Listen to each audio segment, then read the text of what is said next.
वक्त की रोटी खिलाने में सुबह से शाम तक पसीना बहाता है, तब जाकर के बेटियों को 2 वक्त की रोटी खिलाता है। तुम 15 लाख देकर के बेटी को रुखसत कर दोगे, जिस बाप के पास देने के लिए लाख को लाख नहीं है, उन बेटियों की जिंदगी का क्या बनेगा? हाँ हाँ, अगर जन्नत पे हाथ उठाने की बारी आए, हर कोई कहेगा मैं जन्नती हूँ, मुझे जन्नत चाहिए। अभी मैं ऐलान कर दूं, 50 रुपए तो जन्नत लेके चले जाओ, सारे लोग 50-50 रुपए में जन्नत के खरीदार बन जाएंगे। सुन प्यारे, अगर जन्नत में जाना चाहते हो, किसी गरीब का सहारा बन जाओ, क़यामत में मुस्तफा तुम्हारा सहारा बन जाएगा।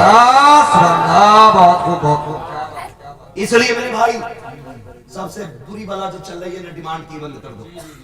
हमारे इलाके में तबाही मचा रखी है, खत्म कर दो। ये कमरे टूट गई लोगों की, और जो बेटियों के निकाह नहीं हो पा रहे वो भाग रही है मनचाही जगह।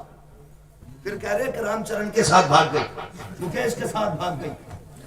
हाँ, दिल के फफोले चल उठे सीने के दाग से, इस घर को आग लग गई घर के चिराग से। हमने निकाह आसान कर दिए होते, आज बेटियां नहीं भागती। गलती हमारी है, कमर टूट जाती है बेटी को रुखसत करने में बाप की। और समझी कह रहा बोटी बारात की मुंह के साइज की होनी चाहिए, तुम बगले ला रहा है बारात में। हाँ, इसी बात पे झगड़ा हो गया, प्लेट पे हड्डी कैसे आ गई। मैंने कहा था बिना हड्डी की बोटी चाहिए। शर्म कर यार, अपने घर वलीमे की बारी आती तो 5 गरीब खिला के कहता मैंने देखो गरीबों खिलाया वलीमे। और पराए घर की बात आती है, नोट के कहता जाइए जरूर प्रधान 5 लोंडों से कह दिए, और 5 लोंडों के लोंडों को भी लेके चलिए। क्यों? हराम का खाना पता रखता है किसी ने। जिनके सीने में दीन का दर्द है उनसे मैं एक बात कहूंगा, बारात में जाने से बचना, जाना ही मत बारात में, इसलिए कि हो सकता है तेरे ना जाने से किसी गरीब की इज्जत बच जाए। और अगर जाना भी पड़े तो आधा खाना अपने घर खा के, गरीब के दस्तरखान पे 1 रोटी खा के उसे इज्जत बख्श देना, इज्जत बख्श देना 1 रोटी खा के। लेकिन कह रहा जब तक कीमत वाली बारात ना होगी तब तक मजा नहीं आगा। ऐसे गिच पिच भल्ले बसे लाजा बसे 60 में 120 आ जाएंगे, और बाकी डीसीएम कर ली के बच्चे इसमें भर लो। क्यों? इसके अब्बा की औकात नहीं थी कि 4 और 4 व्हीलर कर लेता, इससे किराया नहीं दिया जा रहा गाड़ी पर। हाँ माकुल सर, ये कड़वी सच्चाई है। इसकी अपनी औकात ये है, 4 गाड़ियों का किराया देने की औकात नहीं, और पराये के घर पर जाके सितम कर रहा। बेगैरत है वो लोग जो गरीब के खाने को फ्री का समझ के बर्बाद करते। बारात बैठ जाती है ना जाके, तो समझी ना खाता पहले यूं आस्तीन चढ़ावा, कह बैग पड़ा होगा यहाँ पे, आगे कहा भाई ठीक है साहब, तू खान सामा है, बावर्ची है तू कौन है भाई पूछने वाला? ये बात तो बेटी वाला पूछे ना, तू कौन होता पूछने वाला? बता देना कोई कमी हो तो। शर्म कर यार, तू नहीं जानता, तेरी नजर में 1 वक्त का खाना है, शायद किसी की इस 1 वक्त के खाने में 18 साल की पूरी मेहनत लगी है। तू नहीं जानता है, तुझे क्या पता इस खाने में किसी ने 20 साल की कमाई लगाई है, तब जाके ये किसी के लिए 1 प्याला सालन तैयार हुआ है। तू मुंह में तीली डाल के देता सब ठीक था, नमक ज्यादा था, हराम का मिल गया ना। कई लोगों को मैंने देखा, मैं वो नहीं कहूंगा डोंगों के डोंगे साफ हो रहे, मैंने कई लोगों को देखा, मसला ये है प्लेट भर लेते बोटियों और ऐसा ही देखेगा यूं फेंक देगा, देखेगा यूं फेंक देगा, समझ में नहीं आई। वो अपने घर जब लावे ना, तो अगर औरत छीछड़ा निकालते तो उठा के कह रहा ये तो फेंक दिया, मुझे पता 240 रुपए किलो है, 260। अपनी औरत को छीछड़ा फेंकने नहीं देता, कह रहा तुझे पता 260 को मिला ये, और पराये के घर की साफ बोटियां फेंक रहा है। महबूब ने फरमाया रिस्क की इज्जत करना, अगर ये रूठ गया नसीब नहीं होगा, एड़ियां रगड़ के मर जाओगे, 1 दाना नहीं मिलेगा। याद रखना, अगर रिस्क आया है ये तेरे नसीब से नहीं, खुदा के करम से तेरे मुंह तक रिस्क आया करता है। इसलिए खुदारा किसी के खाने की बर्बादी नहीं करें। समझ गए इतनी बात? शादी में खाने की बर्बादी, बारात में लोग कम जाने चाहिए, जाओ ही मत। अगर कोई लेके जा रहा, पप्पू में गया था तेरे अब्बा की बारात में, तू भी चल तो रोटी घर खा के जाके देखना। गलत नहीं कह रहा हूं, खुदा की कसम। अल्लाह सबको बेटियां का फरमाए। जिन घर में बेटियां होती हैं वो घर चमन नजर आया करते हैं।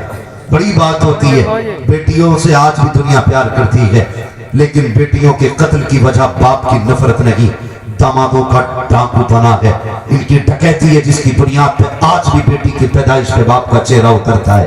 इसलिए नहीं कि उसे बेटी प्यारी नहीं है, बल्कि इसलिए चेहरा उतर जाता है। आज बेटी आई है, कल कोई डकैत दरवाजे पे आएगा, कोई 10 लाख के लिए हाथ फैलाएगा, कोई 20 लाख मांगेगा, इसलिए उसका चेहरा उतर जा रहा है। कल बेटी के लिए कोई हाथ फैलाएगा तो कहां से इसकी जरूरत पूरी करूंगा, ये सोच कर बाप आज भी बेटी को देख के परेशान होता है। जहां तक प्यार की बात है साहिब, बाप आज भी बेटियों से प्यार करते हैं, बेटियां आज भी बाप की आंखों का तारा होती हैं। कोई बेटी बाप के लिए दुश्मन नहीं होती है, कोई बाप बेटी के लिए नफरत का अड्डा नहीं होता है। अगर ये आज दूरियां हो गई है तो दामादों की डकैती की वजह से है, लोगों की चोरियों की वजह से है। उसे पता है इसे पालते पालते कमर झुक जानी है। जब ये जवानी की दहलीज में कदम रखेगी, फिर डाकू आएंगे, कोई 10 लाख मांगेगा, कोई 20 लाख मांगेगा।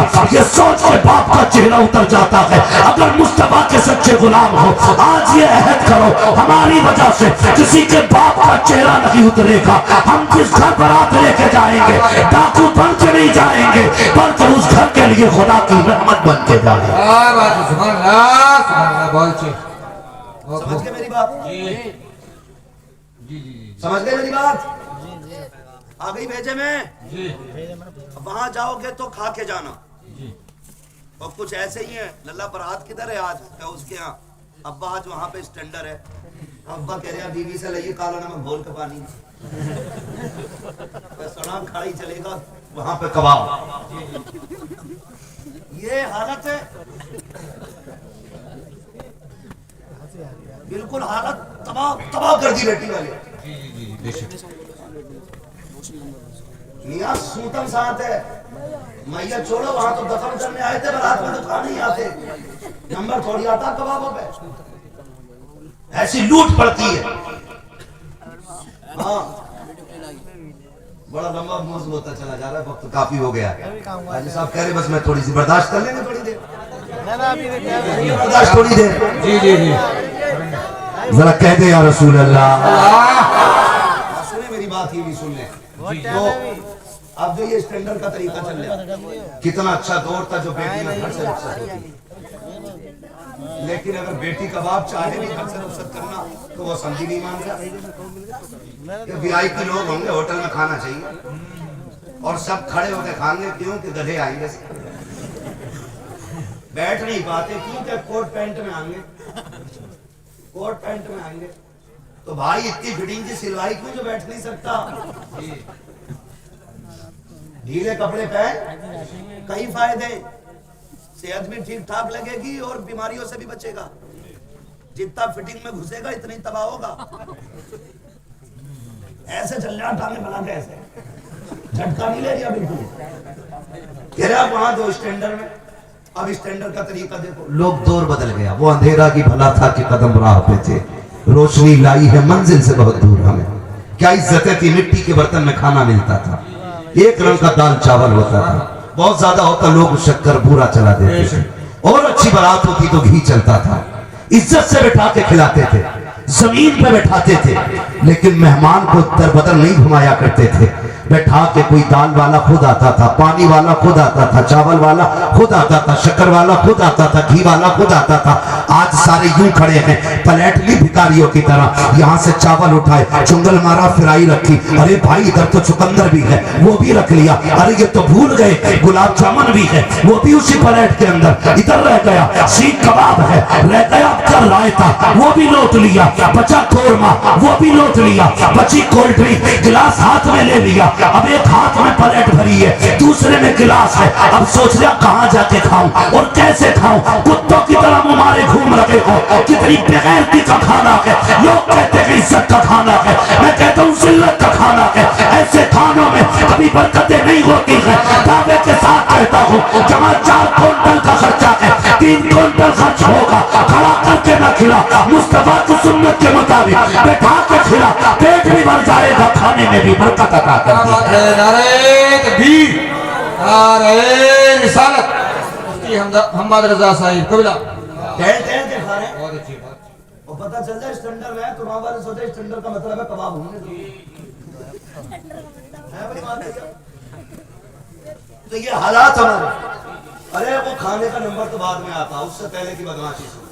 अभी कुछ लोग मान थोड़ी रहे। पहले तमाशे ढोल उनमें होते थे जो निचले तबके के गिरे हुए लोग होते थे, उनमें नाच गाने होते थे। आज ये अमीरों में चली आई बात, जितना पैसे वाला इतना ही मोटा डीजे ला के बजा दिया और 5 मिनट मस्जिद के दरवाजे में जरूर बजाकर रोक के इमाम साहब को सुना रहा है।